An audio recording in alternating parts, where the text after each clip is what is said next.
em relação à ceia, a mesa, o tipo de comida... Bom, eu acho o seguinte, não tem nada na Bíblia de celebração do Natal, então também não vou dizer biblicamente assim, tem que ter peru, tem que ter... Não tem nada também dizendo do que não pode. O que tem que ter, isso é bíblico, é amor.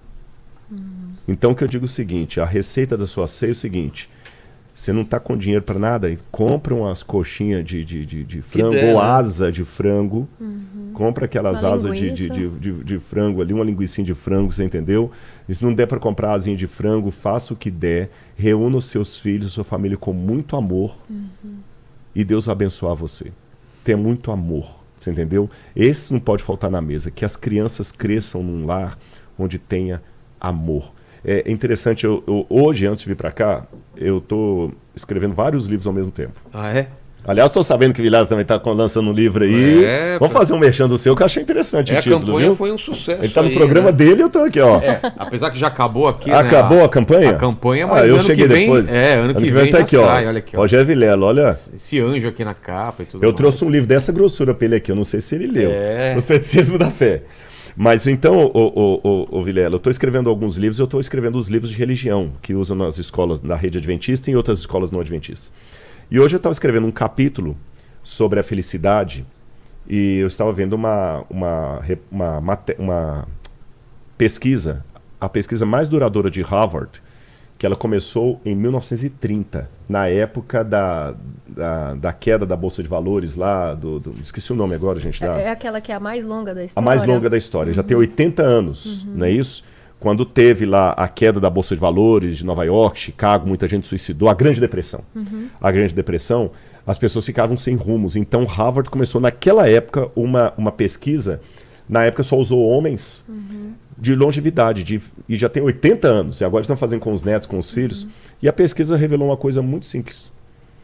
Pena que a pesquisa está faltando o elemento espiritual, mas ela diz que as pessoas realmente felizes não são aquelas que têm muito dinheiro, não são aquelas que têm muitos bens, por incrível que pareça, são as que têm bons relacionamentos.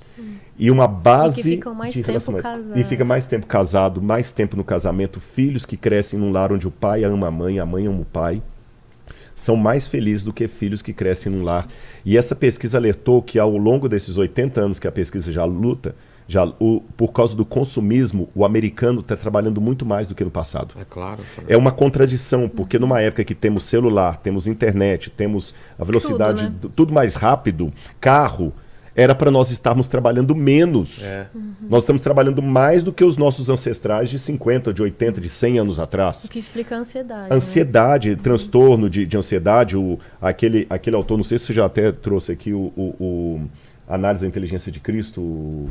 Eu leio os livros dele, gente. Augusto Cury. Não. Eu sou fã dos livros do Augusto Cury. Recomendo, viu? Inclusive eu tenho o contato da família dele. O Augusto Cury é um sujeito que, se ele aceitar, ele escreveu Análise da Inteligência de Cristo, um psiquiatra, ele era ateu, e ele aceitou a Cristo, escreve Cristo. Se Augusto Cury estiver nos ouvindo aí, a esposa dele, um grande abraço para vocês. Que a gente vai chamar e ele desenvolveu na psiquiatria um problema hoje que é a síndrome do pensamento acelerado.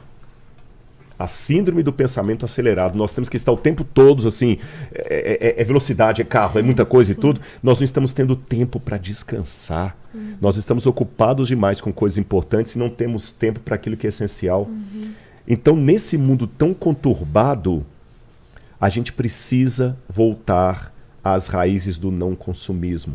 Talvez, Vilela e Marcela, talvez seja por isso que Jesus fez com que o nascimento dele fosse uma situação justo o oposto do consumismo. No barraco, na manjedoura, na rejeição, sabe? Porque o que essa pesquisa revelou é que a felicidade não vem das posses, dos presentes trocados, mas dos bons relacionamentos. Então, você que é pai, que é mãe, que está assistindo a gente nesse momento, eu acho que o que o seu filho quer, mais do que um novo PlayStation, ele quer o pai dele dando um beijo na mãe na hora de sair para trabalhar. Uma frase que a gente usa bastante nessa época é que Jesus nasça em você. Exatamente. Né? E uma coisa muito louca assim, de experiência que eu tive esses dias é porque fui fazer terapia e aí tive sinal, olha, talvez você seja TDAH. E aí eu fui até a minha professora da faculdade começou a falar de neurofeedback, que a Ana Beatriz fala muito, inclusive ela aplica o neurofeedback. E aí ela foi fazer a ECG, encefalograma. Colocou na minha cabeça aqui para ver realmente se eu tinha. Aí ela descobriu que a área do meu cérebro aqui, que era a lógica, estava ok, estava funcionando, estava dentro do padrão, mas que a minha área imaginativa, criação, sentimento, estava tudo hiper.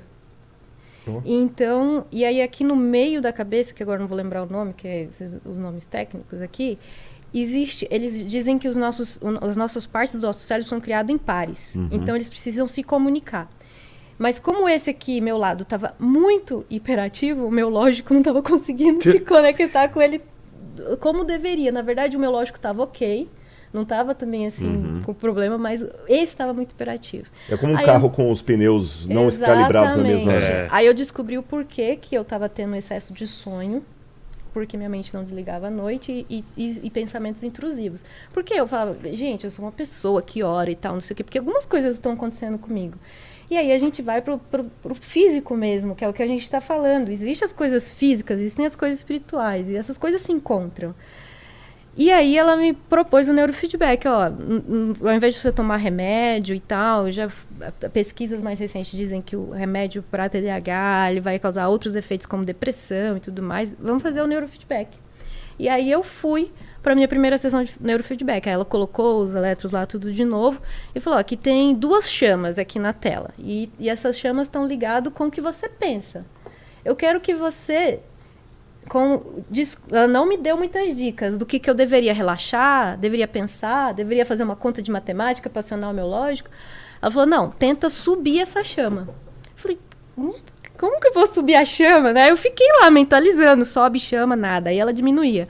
Aí eu, tá, então vou relaxar agora. Aí comecei a pensar várias coisas, dar vários comandos para o meu cérebro para eu entender como... fazer o centro do meu cérebro funcionar para ele fazer os paralelos funcionarem melhor, porque esse é o treinamento. O neurofeedback é um treinamento mental.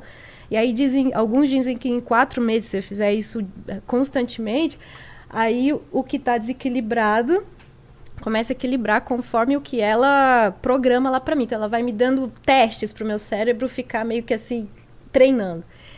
E uma coisa muito assim, surreal, que eu já tinha feito todas as tentativas, assim, vou ficar, então só desligada, boiando. Cara, a chama não ia de jeito nenhum, a chama tava assim, doida. Eu vou orar. Não sabia, as chamas ficaram estáveis. Normalizaram. Aí eu, cara, que isso? Vou falar com Deus, e comecei a falar com Deus, não sabia nem o que falar com Deus, né, tipo, Deus, perdoa os meus pecados, isso ia me agitar, ou Deus, obrigada pelos livramentos, isso ia me acalmar. Comecei a encontrar na minha oração, quando eu vi que a oração funcionava, epa, a oração tá fazendo o meu treinamento dar certo.